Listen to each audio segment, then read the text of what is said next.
iniciar la plenaria de hoy. Aguas.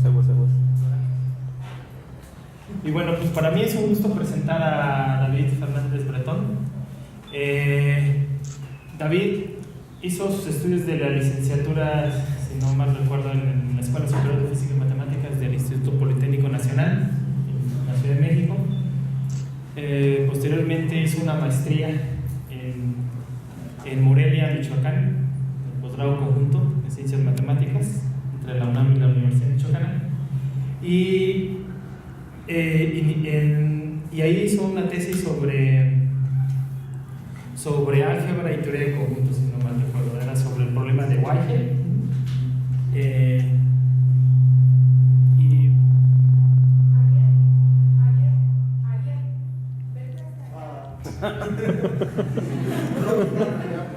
Al otro salón.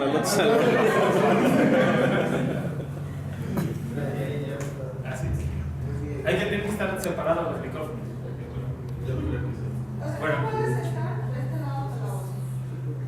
Ya estás bien. Bueno.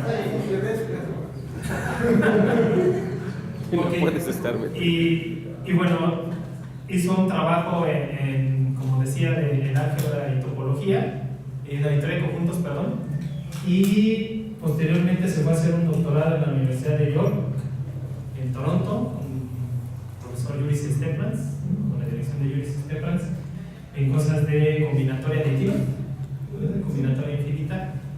Y al concluir fue a hacer una estancia postdoctoral por 3 años en la Universidad de Michigan, Andreas Glass, y luego estuviste en Viena unos meses, y bueno, lo tenemos de regreso hace unos meses en México. Ahorita se encuentra en el Simvestab trabajando, y bueno, por lo que nos comenta es que lo vamos a tener en la UNAM, en el Instituto de Matemáticas de la UNAM, como postdoc a partir de septiembre. Bueno, entonces David nos va a platicar hoy sobre una generalización del teorema de la gaita. Adelante, David. Sí, muchas gracias.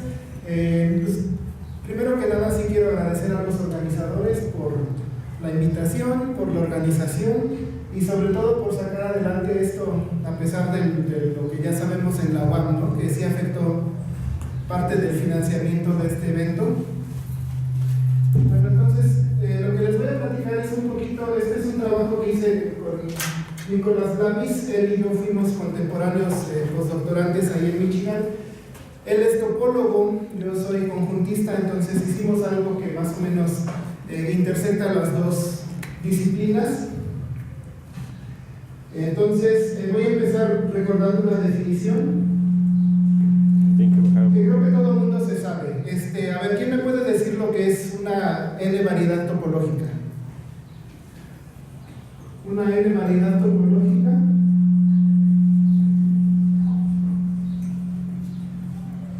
es que un espacio. A ver, ahora sí, ¿cuál es la definición de variedad topológica? ¿Quién me puede decir? Allá los estudiantes. Localmente homomorfa a Rn, entonces para cada punto existe una vecindad que es homomorfa a Rn. ¿Y ya eso es todo? ¿O hay algo más? Hausdorff. Bueno, Hausdorff, sí es cierto. Hausdorff. ¿Nada más? Pues depende. Depende, sí. No, tiene que ser eso. Una cosa que mucha gente, o sea, la gente que realmente hace topología dura, es que siempre añaden aquí que es para compacta.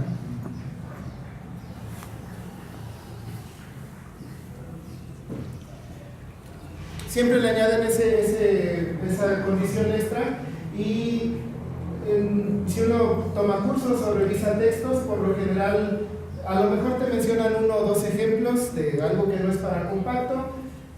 Más o menos te tratan de convencer de que es algo muy patológico y dicen, por lo tanto, no vamos a considerar estos, siempre vamos a añadir esta suposición. Entonces lo que nosotros hicimos fue analizar las variedades que satisfacen todo menos este requerimiento. Entonces, la paracompacidad realmente, como vamos a verlo, lo que está haciendo es ponerle cierto tipo de carácter, no estoy diciendo carácter en el sentido técnico de topología, pero le da cierto sabor numerable al estudio de estas variedades. Y al quitar la paracompacidad, de inmediato algo que puede ser importante es la combinatoria en el ordinal omega 1. Entonces, bueno, nosotros quitamos lo paracompacto y eso nos deja con dos tipos de variedades.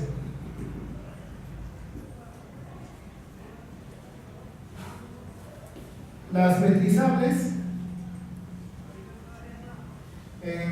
bueno, realmente aquí lo que hay es una equivalencia. Una vez que un espacio es localmente homomorfo a Rn, entonces paracompacidad, metrizabilidad, segundo numerabilidad son equivalentes y hay más equivalencias, ¿no?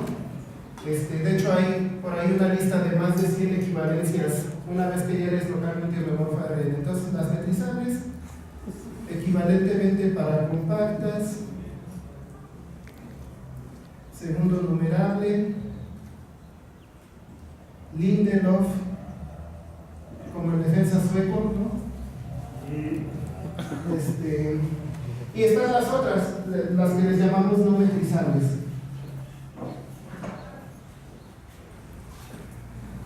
Entonces, pues las metrizables son, digamos, las que son estudiadas por la gente que tradicionalmente hace topología geométrica, ese tipo de cosas.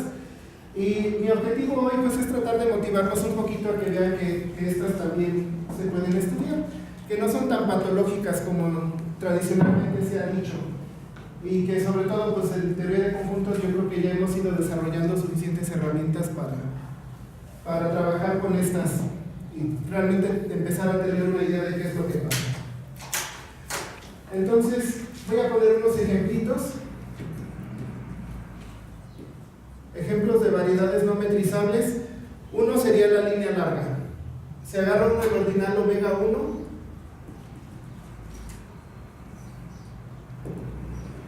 ¿no? O sea, el primer ordinal no numerable, o sea, el conjunto bien ordenado, digamos, más corto posible, que es no numerable. Ese se ve así, ¿no? Es un conjunto bien ordenado, tiene un mínimo, tiene un sucesor para su mínimo, luego tiene el que sigue. Ya que se me acaban todos estos, está el mínimo de los que le siguen, que se denota omega. Los que saben ordinales, pues ya esto debe ser muy bien conocido. Y terminamos aquí omega 1, es el mínimo de estos, que es no numerable. Y podemos hacer una variedad a partir de este ordinal simplemente pegando aquí un intervalo unitario, otro intervalo unitario, y así sucesivamente, ¿no? Obtenemos una cosa que es como la recta real, pero que se extiende, que ya no puedo alcanzar el infinito en una cantidad numerable de pasos, ya tengo que caminar por una cantidad no numerable de pasos. Formalmente otra manera de modelarla es simplemente hacer omega 1 cruz este intervalito con el orden lexicográfico, ¿no? Ese espacio topológico ordenado es realmente pegar un montón de estos intervalitos que vayan uno tras del otro, igual como van aquí los números ordinales. Esta es una variedad, es una variedad. Localmente pues tenemos ahí intervalos que se ven como los reales, y es no metrizable o es no paracompacta. No hay manera claramente hay algo aquí que la hace tener que ver con lo no numerable. Bueno, hay otros ejemplos más patológicos, pero yo creo que por razones de tiempo nada más voy a dejarlo aquí con este. Y otro ejemplo que es muy sencillo de enunciar es, por ejemplo, este. La línea larga la voy a denotar con una doble L, y también algo que puedo hacer pues es la esfera unitaria cruz L, ¿no? Es agarrar un circulito y hacer producto cruz con este para obtener un cilindro que es largo, ¿no? Que se extiende hasta allá con longitud omega 1. Y menciono este ejemplo porque va a ser importante para lo que yo quiero mencionar. Estos se les llama tubos largos. Entonces déjenme definir en general lo que es un tubo largo. Un tubo largo, bueno, es una variedad que básicamente se puede expresar como una unión creciente de cilindritos, ¿no? Entonces, tal que existe una sucesión creciente continua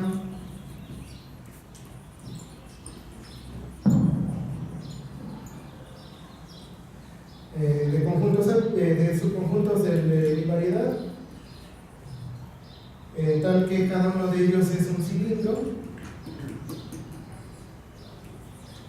y su unión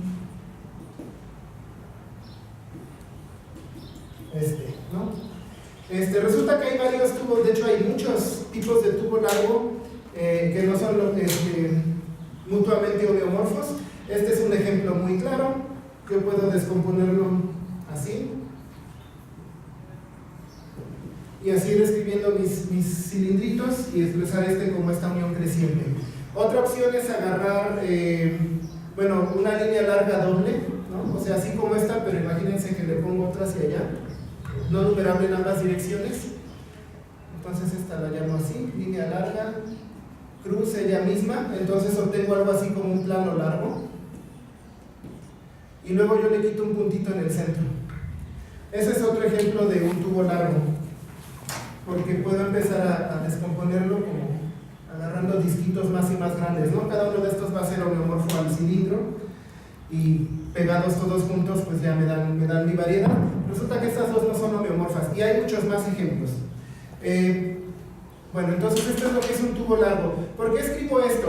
Porque realmente, digamos, por ahí de los años 70, de hecho aquí tengo la fecha exacta, 84. En 84 Peter Nikosh se dedicó a estudiar un poco las variedades no metrizables. Él tiene un artículo en el Handbook of Set Theoretic Topology donde habla de variedades no metrizables, y como que el mayor logro que él tuvo en ese artículo es caracterizar las cosas que él llama gaitas.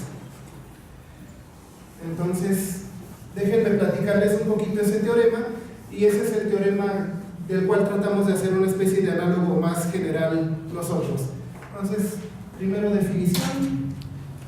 Bueno, no voy a decir definición, voy a meter las definiciones tal cual dentro del enunciado del teorema. Pero déjenme al menos platicarles. Una gaita va a ser simplemente una cosa que se puede descomponer como una variedad compacta y una cantidad finita de tubos largos ahí, la suma conexa, ¿no? Es lo que uno se imagina que es una gaita. Está la bolsita y hay unos tubitos por ahí, ¿no? Nada más que los tubitos tienen longitud omega 1. Entonces lo que Peter Nikosh hizo es caracterizar las gaitas, ¿no? Este sería el teorema de la gaita.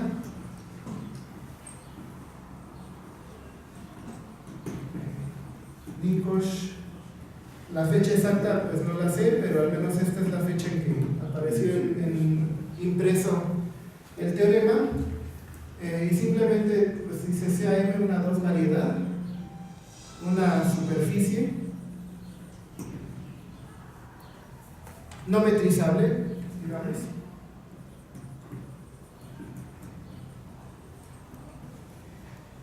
Entonces M es una gaita, es decir, una suma conexa de algo compacto más una cantidad finita de tubos largos. Si, solo si M es lo que él llama omega compacto. Y esto significa que la cerradura de cualquier conjunto numerable es compacta.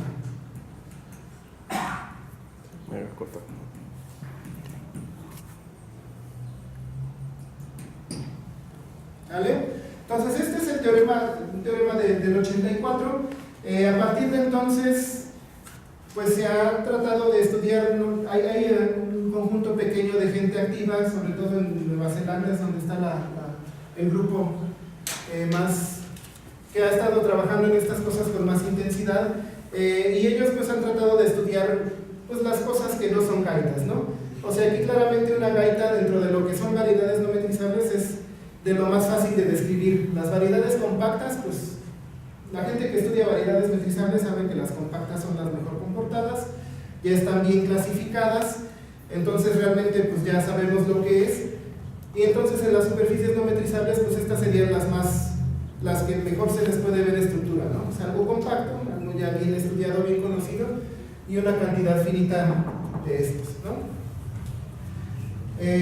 Ahora, si trata uno de analizar cosas que no son gaitas, pues es, como les digo, ha habido cierto estudio, ha habido cierto progreso, y nosotros entonces, Nick y yo, tenemos ahora este otro teorema.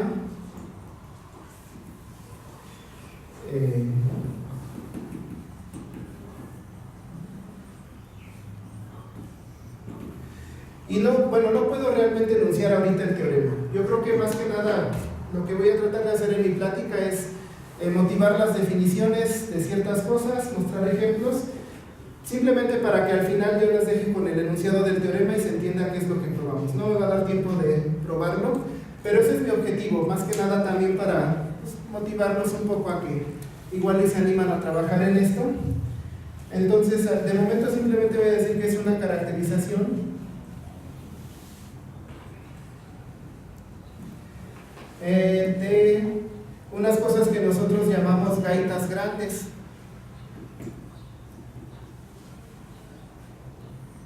¿Qué significa esto? Pues es análogo a la gaita, pero más grande. Entonces, lo que significa aquí más grande son dos cosas. Una, voy a permitir que la bolsita sea más grande.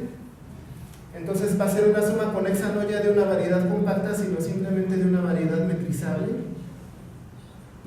¿no? Ya no tiene que ser algo como una esfera, a lo mejor es una esfera con algunos piquetes ahí, le quité algunos puntos. Y también voy a permitir más tubos largos, menor o igual que al F0, a lo más una cantidad numerable, pero no necesariamente finita, de tubos largos, ¿no?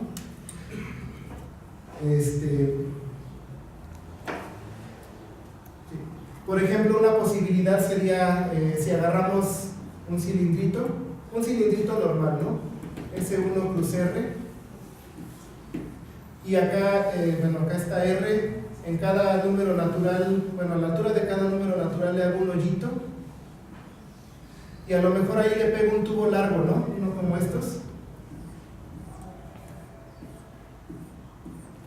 Bueno, pues una cosa de este estilo podría ser una gaita grande, y pues sí, lo que nosotros hacemos es más o menos decir quiénes son las gaitas grandes, y lo vamos a hacer en términos de varias cosas, sobre todo en términos de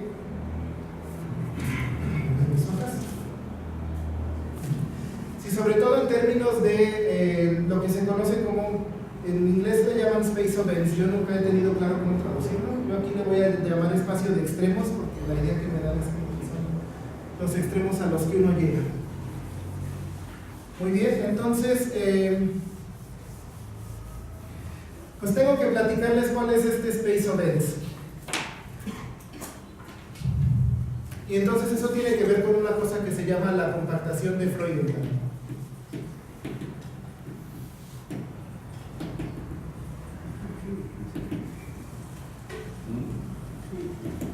¿Sale? Entonces déjenme platicarles cuál es la compactación de Freudenthal. Voy a checar con algo de tiempo. Bueno, la compactación de Freudenthal es una herramienta que la gente que trabaja variedades metrizables ha venido ya usando por mucho tiempo, y básicamente la idea es que pues, le pone, todas las compactaciones como que añaden puntos al infinito, pero esta lo hace de una manera donde punto al infinito se entiende como un punto que se puede escapar de un compacto. Por ejemplo, si yo tengo una esfera y le quito un puntito, eso ya no es compacto. Sus subconjuntos compactos pues van a ser pedacitos de la esfera, pero no pueden estar como pegados al puntito, y conforme yo hago mis compactos más y más grandes, pues como que converjo más al puntito. Entonces la idea intuitiva es que cuando yo hago la compactación de Freudenthal simplemente estoy poniendo de regreso ese puntito, ¿no? Entonces déjenme platicarles la definición formal. Bueno, sea M una variedad. No necesito que sea variedad, cualquier espacio topológico con una base de vecindades con frontera compacta se puede hacer esta construcción, pero por simplicidad voy a hablar de variedades. Y entonces lo que hacemos es un sistema un sistema dirigido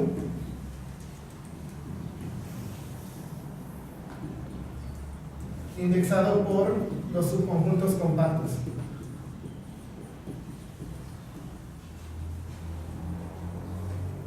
Ordenados por inclusión, ¿no?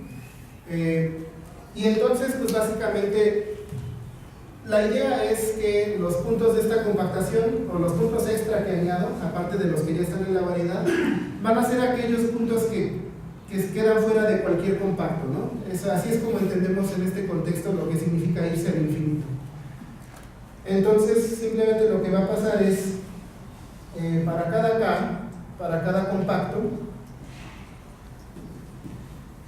yo me agarro este espacio que va a ser simplemente los puntos del compacto, tal cual con la topología de subespacio, unión disjunta cada uno de los puntos, cada una de las componentes conexas del complemento, y esta va con la topología discreta, ¿no? Entonces para cada compacto es como si ya los puntos que están en mi compacto ya no puedo hacer nada con ellos, ya no fueron puntos al infinito, y todo lo que me sobra, pues por cada componente conexa yo tengo un puntito en este espacio.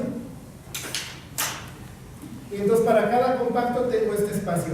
Para tener un sistema dirigido también, cada vez que un compacto esté contenido en otro, tengo que definir un morfismo.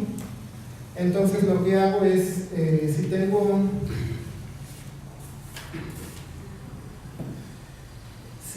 un compacto dentro de otro compacto, tengo un morfismo al revés. Y lo que voy, o sea, MK', ¿qué es? Vamos a verlo así. Acá está mi espacio. Digamos que acá está mi espacio. Se ve como una amiga, ¿no? Y digamos que acá está mi primer compacto. Entonces el MK aquí sería cada uno de estos puntos con la topología normal, más aparte 4 puntos acá, uno por cada componente conexa. Ahora yo me agarro un compacto más grande, no puede ser azul, digamos que es negro.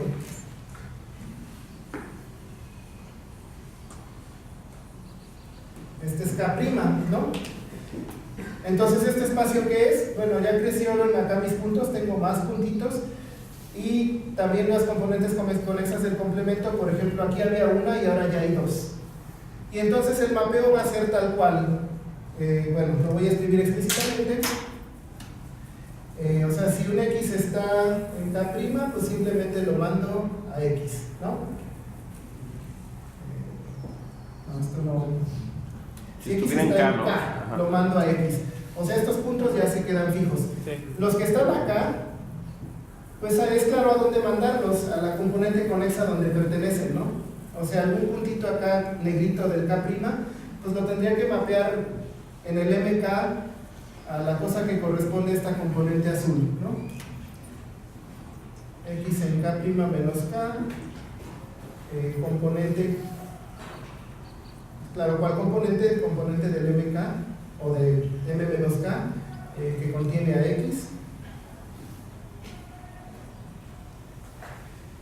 Y finalmente los puntos que me faltan acá son las componentes del complemento, estas 4 chiquitas, ¿no? Pero es lo mismo, cada una de ellas está contenida en alguna componente posiblemente más grande de las que tenía cuando mi compacto era más pequeño, ¿no? Este capuchoncito estaba metido en este más largo, en este. Cada una de estas dos, las dos se van a mapear al mismo punto en el MK.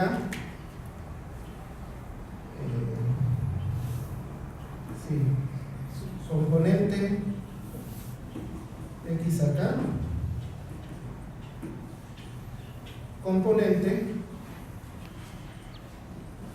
de M menos K que contiene o incluye a X. ¿Sale? Entonces la idea es, finalmente la compactación de Freudenthal va a ser simplemente el límite inverso de este sistema.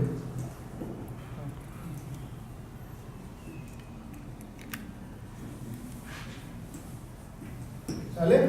Entonces, estoy confundido. En tu dibujo K' es conexo y su imagen es K con unos cuantos puntos sueltos. K' es conexo. K' es todo lo negro, ¿no? O sea, toda la cosa dentro de la fronterita negra. En este ejemplo, la K' es conexa y estás mandando parte de K' acá y parte a los puntos. ¿Cuál es la topología de MK? Tal vez eso no nos Sí. lo has dicho bien. Es la de la unión ajena, porque entonces esto no suena continuo. Ajá. ¿Seguro? No, sí, ¿no? ¿Tú dices acá? Hace rato que era la discreta en... Sí, es discreta acá y acá es la de subespacio. Y en los ¿Y en la unión cómo No sería? hay unión. Sí, la unión disjunta, ¿no? Ah, la unión disjunta. O sea, ahí te vas a dar la de la topología discreta o bien la de la de Kant, la de Schwarz. Sí. Sí, estos puntitos son como aislados. Tengo la misma duda. son aislados continuos, ¿no? Sí, no sería continuo. ¿No sería continuo? A lo mejor MK no es Hausdorff o algo así, ¿no? A lo mejor los puntos de Los puntos nuevos. Las componentes estas tienen acá en su vecindad. Ajá, sí. Sí. Pero aún así el límite funciona bien. De hecho, si uno lo piensa como límite, o sea, un punto en la compactación, pues ¿qué sería? Pues es, conforme vas creciendo tus compactos, siempre tienes que escoger una componente del complemento, ¿no? Entonces, por ejemplo, si yo me agarro el verde, si yo tengo un extremo, o sea, un elemento acá que no esté en X, para saber quién es, pues bueno, no, sé aproximaciones, ¿no? Si yo me agarro el K este verde, pues nada más me tienes que decir cuál de estas cuatro es vecindad de mi extremo. Bueno, ya me dijiste que es esta. Eso me da información parcial. Ahora si me agarro un compacto más grande, pues ya esta se convirtió en 2 y ya tienes que decirme cuál eliges, ¿no? O sea, esa es la idea del límite inverso. Sí, a lo mejor hay un detalle en la topología que no estoy recordando bien cómo se hace. Es que realmente estoy dando la definición que hace. No, sí es conexo, pero no es Hausdorff. Hausdorff. Variedades metrizables. Entonces, pues tendría que ser en el una de las artículo dos. está escrito así y Sí. yo lo digo así, pero en realidad yo lo que pienso son un tipo especial de ultrafiltros, porque soy conjuntista. Entonces, esto lo puedo mencionar igual rápido. Realmente es otra manera de pensar esta compactación es filtros maximales que tienen una base de conjuntos de esta forma, clausura de U, donde U es algún abierto con frontera compacta. Para mí esto tiene más sentido, pero no para la demás gente con la que he hablado de este asunto. Pero bueno, sí, la idea intuitiva es esa, es realmente cada compacto me determina primero un montón de puntos que pertenecen a la compactación, pero esos ya pertenecen a la variedad, no son nada nuevo, y segundo, un montón de cosas que van a ser vecindades de estos extremos. Estos van a ser abiertos en la compactación, estos junto con los extremos que le vayan saliendo ahí, ¿no? Cuando dices componente es una vez que quitas el compacto, ¿no? Quitas el compacto, sí, componentes conexas que te quedan en el complemento. Sí. Bueno, déjenme entonces hacer, pues quiero dejar esto acá, bueno, quiero dejar nuestro teorema acá, el otro se puede ir. Y déjenme tratar de hacer que esto quede claro con ejemplitos. Por ejemplo, si yo tomo R2, o bien si yo tomo la esfera menos un punto, como lo había dicho antes, estos dos son el mismo. Acá está mi R2, ¿no? Entonces, ¿cómo se ve un compacto? Pues es un cerrado y acotado, ¿no? A lo mejor es un cerrado y acotado feo, pero cuando uno toma límites inversos, o en general con sistemas dirigidos, realmente solo importa lo que pasa cofinalmente. Entonces, cualquiera de estos se puede cubrir con un compacto más bonito, y cofinalmente estos son los únicos que importan. Entonces, cada vez que yo me agarro un compacto, ¿qué es lo que tengo? Bueno, aquí un montón de puntos, pero esos ya pertenecían a la variedad, y el complemento tiene una componente, ¿no? Entonces, esa componente pues es algo, y sin importar qué tanto crezca yo mi compacto, pues esa componente se va haciendo más y más pequeña, pero siempre está ahí. Entonces, esa va a representar un punto extra en la compactación, ¿no? Y entonces es por esto que la compactación de Freudenthal es pues R2 unión un punto, pero topológicamente las vecindades de este punto pues son estos, cada vez que yo divido una curva simple, la parte no acotada, ¿no?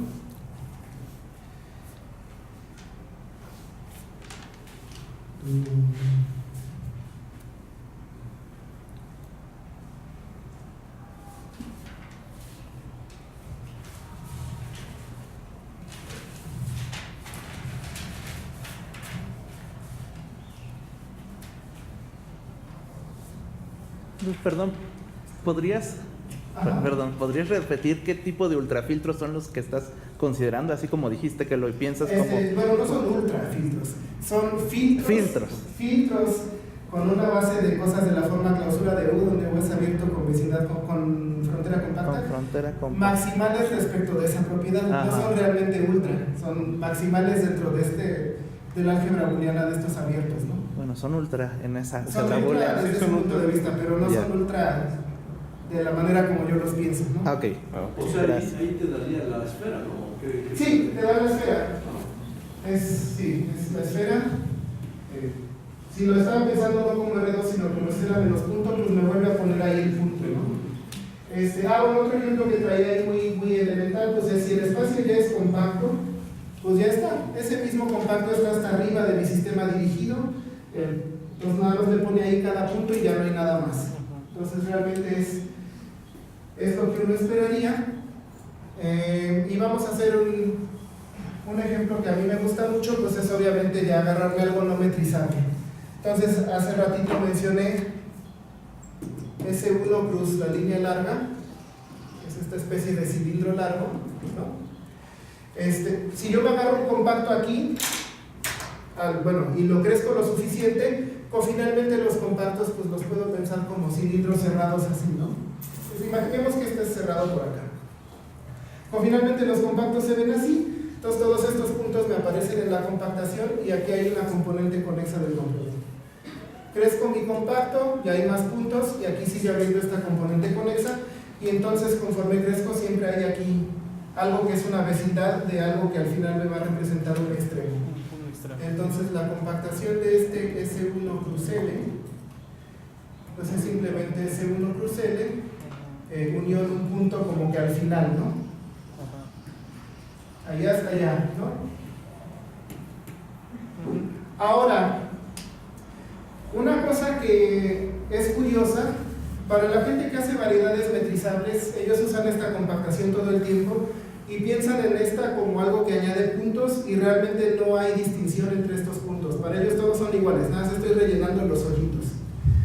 Aquí ya empieza a haber cierta diferencia. ¿Por qué? Porque, por ejemplo, piensen en este ejemplo. Tengo un extremo, es como si agarrara mi R2, lo doblo como una esfera sin un punto y le pongo el punto. Y entonces este punto, pues hay sucesiones en la variedad que convergen a él. El punto es un G delta. Todo esto sucede. Esto no pasa acá. Acá mi extremo, cualquier sucesión, al menos sucesión numerable, no hablemos de sucesiones transfinitas, pero una sucesión normal, numerable, pues va a converger a algo, pero va a converger a algo dentro del mismo cilindro largo. No puede converger al extremo que estoy añadiendo. Este extremo que estoy añadiendo tiene su base de vecindades no es numerable, ¿no? Es no numerable para cualquier cantidad numerable de estos cilindritos que me determinan, bueno, el complemento serían las vecindades de mi extremo. Pues me tomo la unión y esa unión se termina en algún paso numerable y todavía me sigue sobrando espacio, ¿no? Entonces, una parte importante de nuestro teorema consiste justamente en ver estas diferencias, no nada más cuáles son los extremos. Aquí lo que se conoce como el espacio de extremos, que es simplemente el residuo de la compactación, que es una cosa que utilizan mucho la gente que hace variedades metrizables. Pues el residuo de este y el residuo de él son el mismo, son un espacio de un punto. Pero si te pones a ver ese punto, cómo se ve desde dentro de la compactación, sí hay diferencias importantes. Entonces, esto nos lleva a una definición acá.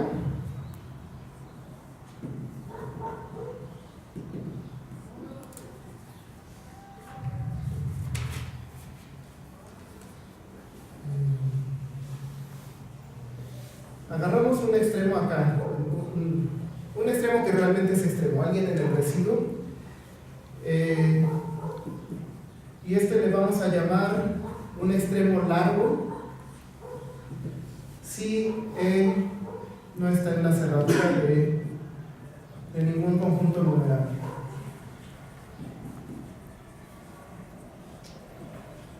Aunque le tienes que poner otro nombre a tu conjunto numerable, ¿no? No es X. No puede ser X. Z. Y le vamos a llamar corta, el extremo se va a llamar corto, si este es un G delta, ¿no? Y estos dos son en la compactación, ¿no? O sea, Z en f de x, sí, z es un conjunto de f de x y en g delta en f de x, ¿no? O sea, ya no podemos hacer lo que hace la gente que hace variedades metrizables, que es agarrar nada más los extremos e ignorar la variedad. Ya realmente tenemos que ver cómo los extremos se comportan dentro de la compactación completa. Bueno, una cosa que debía haber dicho antes es esta compactación siempre te da, o sea, el espacio de extremos es compacto, Hausdorff extremadamente disconexo. Si x es segundo numerable, pues también f de x. Entonces esa es una de las cosas, la gente que hace variedades metrizables, o sea, no segundos numerables, pues ya la compactación vuelve a ser segundo numerable, pero ahorita ya tenemos que tener cuidado con esas cosas. Ahora, esta idea de analizar los extremos no nada más por sí solos, sino dentro de la compactación, no es nueva. Déjenme mencionar un resultado.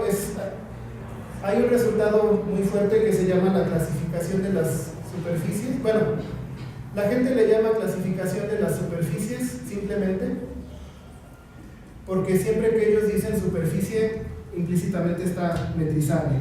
Pero ahorita yo le tengo que poner clasificación de las superficies metrizables. Y este es de Richards de 63. Y básicamente me dice que si esa es una superficie orientable, esta va a estar completamente caracterizada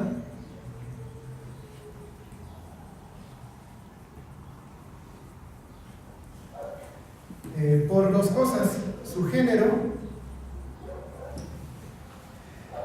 y esta tripleta de espacios.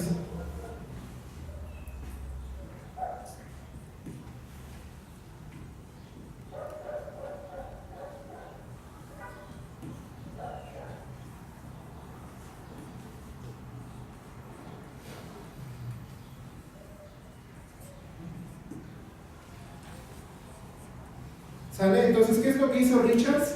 Richards dijo, bueno, tenemos extremos, no todos los extremos son iguales. Algunos tienen una vecindad planar. Ahí ya está viendo cómo se ve el extremo desde dentro de la compactación.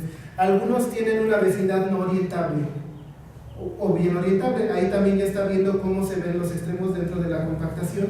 Y él tiene este teorema muy célebre que clasifica las superficies en base a esto. O sea, lo que él prueba es que si dos superficies tienen el mismo género y los mismos tres espacios, los extremos no orientables, los no planares y todos, y bueno, las inclusiones son iguales, entonces los espacios las superficies son homeomorfas.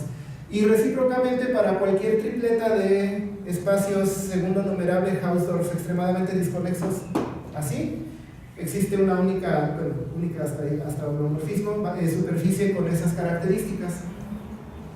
Entonces, esto lo menciono para que se vea que la idea de agarrar un extremo y no nada más verlo por sí solo, sino ver cómo se ve dentro de la compactación, no es nueva, esa ya está acá, ya se encuentra presente acá.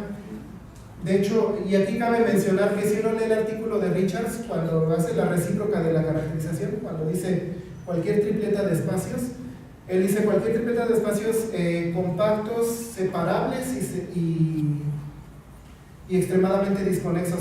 Y en realidad eso es un error. Él no puede decir separables, tiene que decir segundos numerables, si no, no funciona.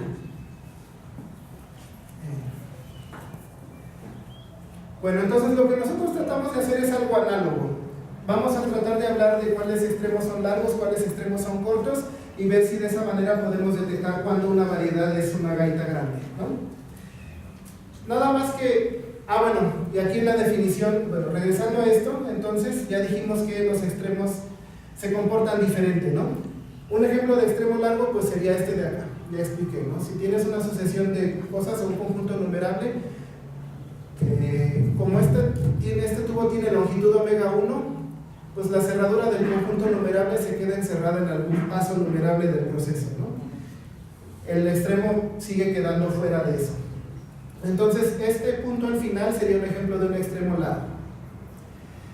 En este otro ejemplo, pues realmente sí, uno puede agarrar una sucesión numerable de compactos creciente que cubre todo, y sus complementos pues son justamente una sucesión decreciente de abiertos de vecindades del extremo. Entonces este sería un ejemplo del extremo corto, es un G delta, ¿no? Pero resulta que no todos los extremos son o bien largos o bien cortos. Hubiera sido excelente que así fuera. Sin embargo, no. ¿Qué pasa si yo me agarro los reales cruz la línea larga? Esta es una vecindad así, ¿no? Acá tengo algo que es como un intervalo unitario abierto, y por acá tengo, es una tira larga que se va igual, tiene longitud omega 1 hacia ella. ¿Qué pasa cuando calculo la compactación de este cuate? Bueno, pues un compacto, al menos cofinalmente, se va a ver como un rectangulito así, ¿no? Pero no puede tocar los bordes, y entonces su complemento tiene una componente conexa, que es el resto, y entre más crezca yo mi compacto, el complemento se hace más chiquito, y esas son las vecindades de mi extremo. Nada más va a tener, este va a ser un espacio nada más con un extremo también, pero fíjense que si yo me agarro aquí una sucesión que converge a la orilla, pues esa es una sucesión que converge a mi extremo, ¿no? O sea, este extremo no va a ser largo, si esta es la cerradura de este conjunto numerable. Pero por otra parte, si yo agarro una cantidad numerable de compactos, pues igual, como para allá hay longitud omega 1, pues la unión se detiene en algún momento y me sigue sobrando un pedazo de variedad. Entonces, ese extremo no es un G delta. Entonces aquí tenemos un extremo que no es ni largo ni corto. ¿Sale? Entonces hay que ser cuidadosos con eso. Y bueno, y de ahí que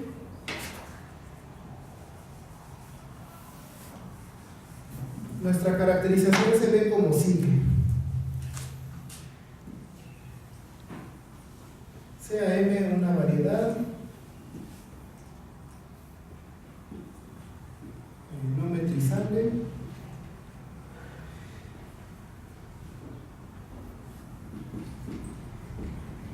entonces M es una gaita grande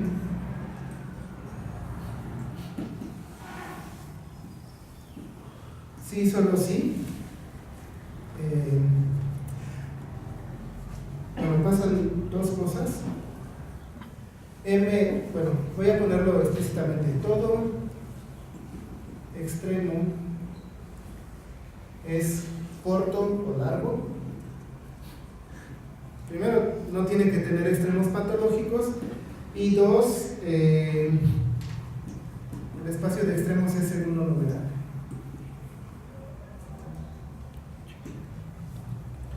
¿Sale? Bueno, realmente ese es el teorema que creímos que teníamos hace como 2 meses. De momento nos dimos cuenta que había un detalle y tenemos que decir que la variedad sea de tipo 1. ¿Qué significa que sea de tipo 1? Pues básicamente significa, intuitivamente quiere decir que la no metrizabilidad realmente viene dada por la presencia de algo largo como el omega 1 acá. Técnicamente la definición dice que M se puede escribir como la unión creciente de abiertos, tal que cada U alfa es metrizable y están contenidos así. ¿Sale? La terminología, hablo que estas son las de tipo 1 y uno se imagina que hay de tipo 2 y 3, pero no hay tal cosa. Realmente la gente escribió esta definición y le llamó de tipo 1 y no hay tipo 2, es tipo 1 y el resto, ¿no? No es que haya ningún tipo de clasificación realmente, pero estas son unas con las que es más sencillo trabajar. Por ejemplo, esta es de tipo 1, estos cilindritos que van creciendo son esta descomposición acá.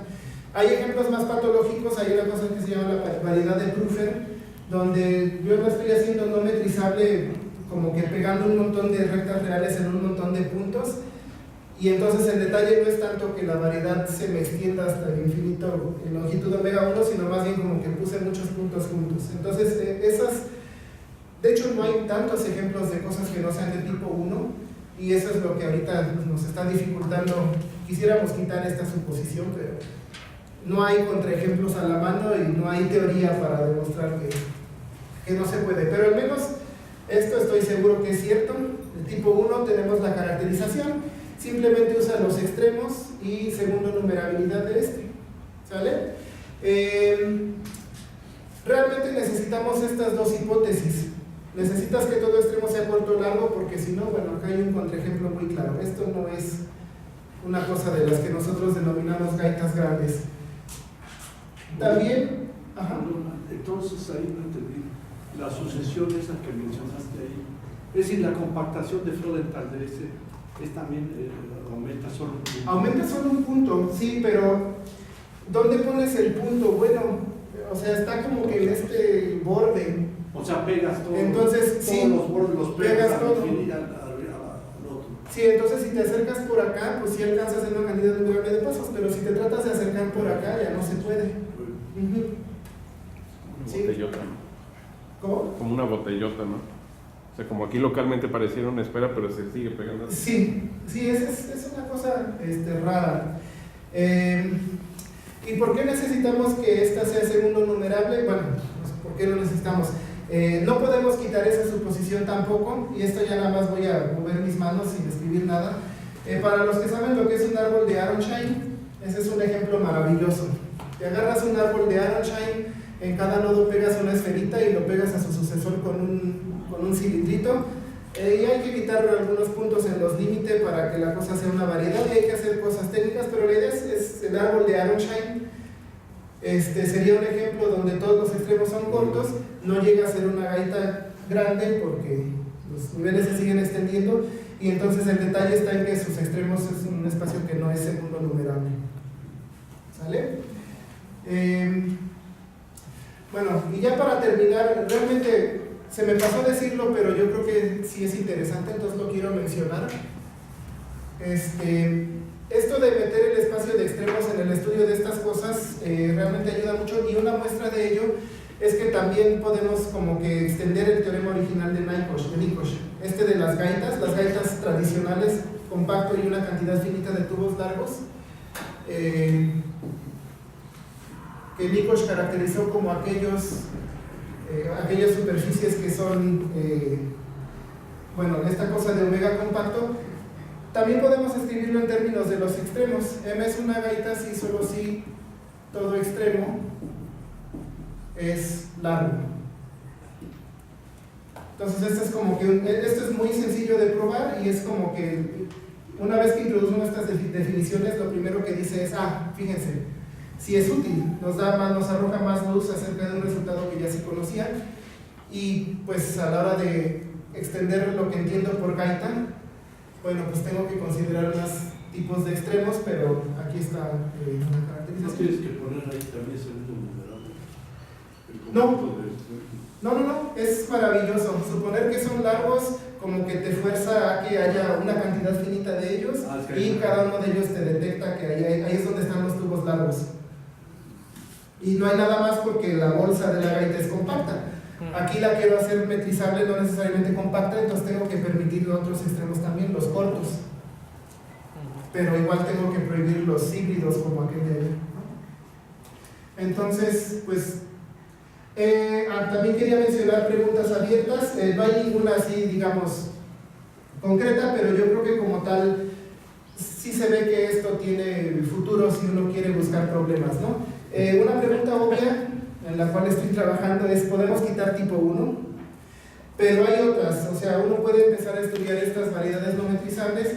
La gente las evitó por mucho tiempo porque yo creo que antes no había las herramientas, ahora yo creo que la teoría de conjuntos ha avanzado bastante, y entonces uno puede preguntarse, pues en estas si hay estructuras, por ejemplo, diferenciables.